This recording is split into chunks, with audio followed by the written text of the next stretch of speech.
What's up guys, Husto7 here, and today I've got a video to talk about divisions in the new Call of Duty World War II. So divisions replace create a class, and they're a little confusing, but they're pretty straightforward.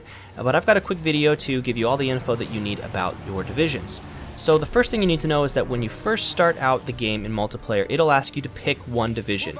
There are 5 to start with. You can watch a little video about each of them. And the division that you pick will be permanently unlocked even after prestiging, so you can always come back and play it. The other 4 will remain locked, and you can unlock them every time that you get an unlock token. You can spend one of them to unlock these different divisions.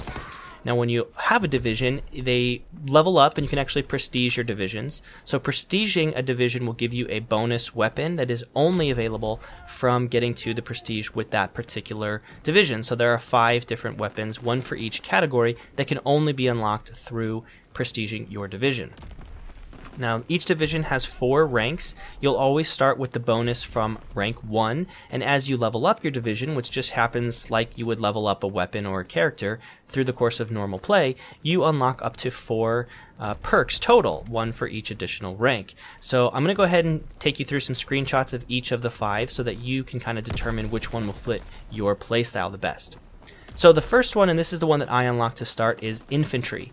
At level 1 infantry, you start with a rifle bayonet. Now melee in this game with a gun is not a one-hit kill. It is if you have a shovel or if you have a bayonet. So I like the bayonet because if anyone is a panic knifer like I am sometimes, having the bayonet is kind of cool, and it also gives you the ability to do a bayonet charge where you'll start rushing, and if an enemy comes in your path you will automatically melee them, which is pretty cool. After you get to rank 2, you'll get a second attachment on your primary, and I should specify I said second, it's an additional attachment, so you can actually already get another attachment with one of the basic trainings, and since you start with 2 attachments on every weapon, with this you can actually get up to 4 attachments on your weapon, so that's definitely pretty cool for the infantry.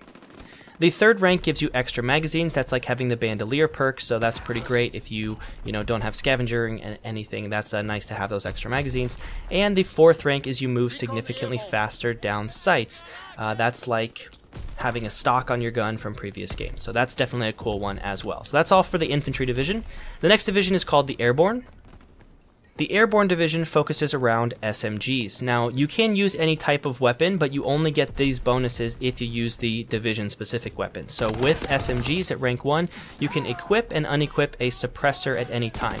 The suppressor dramatically reduces the range, but it makes it like in usual Call of Duty games, you won't show up on the minimap when firing. At rank 2, you can sprint for longer distances. At rank 3, you can climb over obstacles faster, and at rank 4, you have increased sprint speed. So if you have a very run and gun, on the move style play, this is going to be a great division for you to look at. Okay, the next one we have is Armored. At Armored, you can equip a LMG bipod on any LMG, so that'll keep it more stable, and it's definitely a cool thing if you like playing with LMGs. At rank 2, you're immune to shell shock and tactical equipment, so you can't be, stunned, and the shell shock is when like an explosion goes off near you and your screen turns gray and you shake a little bit. You will be immune to those things. At 3, you take less fire damage. That means actual fire, not like enemy weapons fire bullet damage. It means actual fire damage from things like incendiary bullets, Molotov cocktails, or the flamethrower. And at rank 4, you take less explosive damage. So that means things like bouncing betties and grenades. So definitely a cool class if you wanted to go with like that gas mask, tac mask, body armor type perks that we've seen in previous Call of Duty games. The 4th class is called Mountain, and it's great for snipers. So the weapon that it revolves around is Sniper. The rank 1 is called Sniper Sharpshooter, and basically what this does is it gives you a little bit of aim assist when you are sniping close to enemies. So it can make the snipers pretty OP. I think they tweaked it a little bit since the beta, since some people complained about it, but it does give you some aim assist when you are using a sniper rifle. Rank 2 makes you that you are always invisible to enemy recon aircraft, just like Cold-Blooded or UAV Jammer in past games. Rank 3 makes it that you are hidden to player-controlled streaks. That's things like the glide bomb or the strafing run. You will not be seen on the map in those. And at rank 4, you get completely silent movement without the need for taking that in a basic training. The final division is called Expeditionary. You start with shotgun incendiary shells. Now, one note that's a change from the beta if you played is you have to actually load these shells into your gun when you spawn. They do not come spawned in your gun, so if you want to use those incendiary shells, take a moment to load them into your gun. At rank 2, you spawn with an additional tactical and a lethal equipment, so that's like having, multiple grenades in past games.